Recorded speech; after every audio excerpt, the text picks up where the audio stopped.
Hello, ഇന്ന് നമുക്കൊരു ഷവായി chicken ഉണ്ടാക്കിയാലോ? അതിനായിട്ട് കഴുകി വെച്ച ചിക്കൻ നന്നായിട്ടൊന്ന് കുത്തി നോവിച്ച് അതിലേക്ക് ചേർക്കാൻ വേണ്ടിയിട്ട് ഒരു അരപ്പ് തയ്യാറാക്കണം. അതിനായി ഒരു 10-12 കാശ്മീരി ചില്ലി വിനാഗിരിയിലും വെള്ളത്തിൽ ഒഴിച്ചു വെക്കുന്നു. പിന്നീട് ഒരു മിക്സിയുടെ ജാറിലേക്ക് ചുവന്നുള്ളി, തക്കാളി, ഇഞ്ചി, വെളുത്തുള്ളി, മഞ്ഞൾപ്പൊടി, മല്ലിപ്പൊടി, ഗരം മസാല, ആവശ്യത്തിന് ഉപ്പ്, പിന്നീട് സോക്ക് ചെയ്ത് വെച്ചിട്ടുള്ള മുളകും കൂടെയും ചേർത്തിട്ട് നന്നായിട്ട് അരച്ചിട്ട് നമ്മൾ ക്ലീൻ ചെയ്ത് റെഡി ആയിട്ട് വെച്ചിട്ടുള്ള ചിക്കനിലേക്ക് ചേർത്ത് പിടിപ്പിക്കുക. നന്നായിട്ട് അരപ്പൊക്കെ ഒഴിച്ച് മസാലയൊക്കെ ചിക്കനിലേക്ക് നന്നായിട്ട് പിടിക്കുന്നതിന് വേണ്ടിയിട്ട് ഒരു 3 മണിക്കൂറെങ്കിലും, മിനിമം 3 മണിക്കൂർ, മാക്സിമം എത്രയും സമയം ഓവർനൈറ്റ് വെക്കാൻ പറ്റുകയാണെങ്കിൽ അത്രയും നല്ലത്.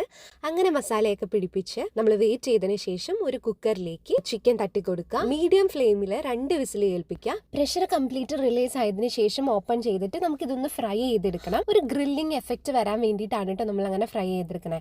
അപ്പൊ അതിനായിട്ട് ഒരു പാൻ വെക്കുക, ആവശ്യത്തിന് എണ്ണ ഒഴിക്കുക. അതിലേക്ക് നമ്മൾ വേവിച്ച് വെച്ചിട്ടുള്ള ചിക്കൻ പീസ് ഇട്ടിട്ട് 2 വശവും നന്നായിട്ട് വറുത്ത് മുരിച്ചെടുക്കുക. അപ്പൊ അത് നന്നായി സമയമെടുത്ത് നന്നായിട്ട് മുരിഞ്ഞു വരുന്ന സമയത്ത് എനിക്കിവിടെ വേറൊരു പണിയുണ്ട്.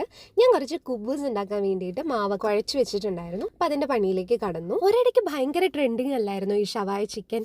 അപ്പൊ അങ്ങനെ ഞങ്ങൾ നാട്ടിൽ വരുന്ന സമയത്ത് ഞാനും ബ്രദറിന്റെ ഫാമിലിയും കൂടെയും കൂടിയിട്ട് ഞങ്ങൾ പോയി കഴിച്ചിട്ടുണ്ടായിരുന്നു. കഴിച്ചപ്പോൾ തന്നെ സംഭവം തെറ്റില്ലായിരുന്നു, നല്ലതായിരുന്നു, ഇഷ്ടപ്പെട്ടിട്ടായിരുന്നു. ഹസ്ബൻഡ് വന്നിട്ട് ഒരുമിച്ച് ഒന്നുകൂടി പോകണം എന്ന് വിചാരിച്ചിരുന്നിട്ട് നടന്നില്ല. ആൾക്കത് ട്രൈ ചെയ്യാനും പറ്റിയില്ല. അപ്പൊ ഈ ഒരു ടേസ്റ്റ് എന്റെ വായിൽ നിൽപ്പുണ്ട്. അപ്പോൾ എനിക്കത് ഉണ്ടാക്കണം എന്നുള്ള ഒരു ഭയങ്കര ആഗ്രഹം ഉണ്ടായിരുന്നു.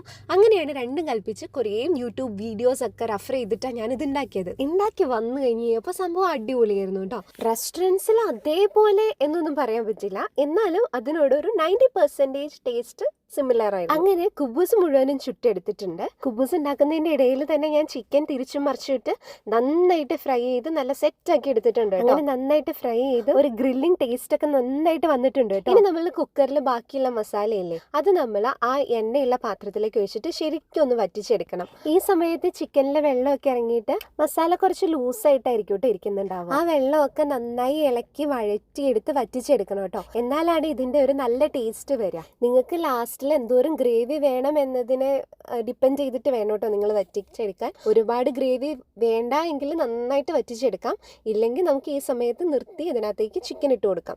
ഞാനപ്പോൾ നന്നായിട്ടൊന്ന് വറ്റിച്ചെടുത്തിട്ടാണ് അതിനകത്തേക്ക് ചിക്കൻ പീസസ് ഇട്ട് കൊടുത്ത് നന്നായിട്ടൊന്ന് കോട്ട് ചെയ്തെടുക്കണം. എൻ്റെ കയ്യിൽ ഒരുപാട് വലിയ പാത്രം ഇല്ലാത്തതുകൊണ്ട് കുറച്ച് പണിപ്പെട്ടിട്ടാണ് കേട്ടോ ഞാൻ മസാല എല്ലായിടത്തും എത്തിച്ചെടുത്തത്. പിന്നെ തികച്ചും ഓപ്ഷണൽ ആയിട്ടുള്ള ഞാൻ ചെയ്തൊരു കാര്യമാണ് ലാസ്റ്റില് കുറച്ച് തേൻ ഒഴിച്ചു കൊടുത്തത്. ഒരു ഹണി മസാല ഫ്ലേവർ എനിക്ക് ഇഷ്ടമായതുകൊണ്ടാണ് കേട്ടോ അങ്ങനെ ചെയ്തത്. പക്ഷെ എങ്ങനെയാണെങ്കിൽ അടിപൊളിയായിരിക്കും. അപ്പൊ ഇത്രയേ ഉള്ളൂ. കുറച്ച് പണിപ്പെട്ടിട്ടാണെങ്കിലും നമ്മൾ സംഭവം അടിപൊളിയാക്കി എടുത്തിട്ടുണ്ട്. അപ്പൊ ഞങ്ങൾ കുബൂസിന്റെ കൂടെ നല്ല അടിപൊളിയായിട്ട് കഴിച്ചു.